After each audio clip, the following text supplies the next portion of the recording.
ஏன் அந்த முடிவை இப்போ எடுக்கிறீங்க? முன்னாலே போய் சேர்ந்துருக்கலாம்ல. நான் கேட்குறது நியாயம் தானே. அதுக்கு ஏன்பா என் கட்சி தொண்டனோட ரத்தத்தை உரியுறீங்க? என் கட்சி தொண்டனோட ரத்தத்தை உரியுன்ற அவசியம் உனக்கு என்ன இருக்குது? என் கட்சி தொண்டன் ஒவ்வொருத்தனும் பெத்த தாயிட்ட குடித்த பாலை ரத்தமாக கக்கி உனக்கு உழைச்சி உன்னை கஷ்டப்பட்டு உன்னை எம்எல்ஏ ஆக்கி எல்லாம் பண்ணால் என் தலைவன் பக்கத்தில் நின்று அழகு பார்க்கும்போது ஒரு கூட்டணி கட்சி எம்எல்ஏவை ஜெயிக்க வச்சு இப்போ அந்த பாய் போயிட்டார்.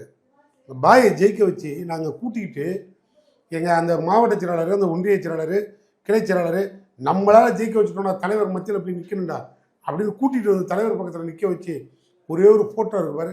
இந்த ஃபோட்டோ ஒன்று தான் என் கட்சிக்காரனுக்கு ஆறுதல். இல்லை வேறு 10 பைசாவுக்கு பிரயோஜனம் கிடையாது.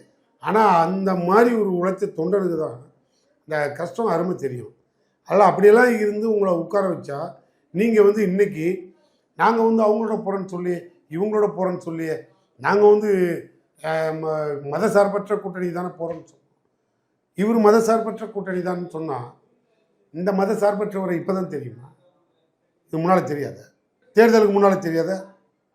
சார், இந்த விஜய் 10 பைசாவுக்கு பிரயோஜனம் இல்லை, யாரும் விஜய் வரமாட்டார் அப்படிங்கிற முடிவில் எவ்வளோ விஜய் கதவை திறந்து வச்சுக்கிட்டு இராணுவத்துக்கு ஆள் எடுக்கிற மாதிரி வாங்க சார் ஹோட்டல் ஆரம்பிச்சிட்டேன் வாங்க சார் இப்படி கூப்பிட்ட போது கூட ஒரு கட்சிக்காரனும் நம்பலை சார்.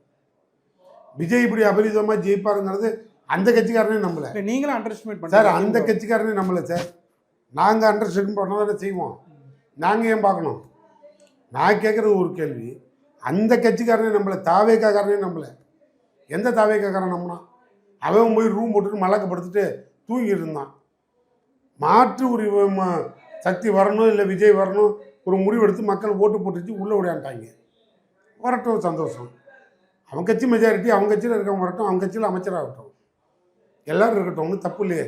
ஒரு நேர்மையான அரசியல் பண்ணிட்டோம், ஊழலற்ற அரசியல் பண்ணிட்டோம், ஊழலற்ற ஆட்சி நடத்தட்டும். மனப்பூர்வமாக வாழ்த்துறோம், வெளியிலேருந்து ஒவ்வொன்றையும் பாராட்டுறோம்.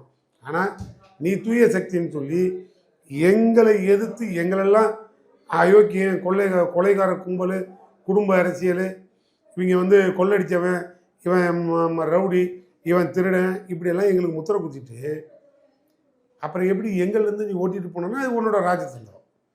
ஏன்னா நீ யோக்கியம் இல்லைங்கிறதா அதெல்லாம் தெரிஞ்சு போச்சு. ஆச்சி மசாலா, எந்த சமையலும் ருசி தேடும் ரகசியம் 20 ரூபாய்.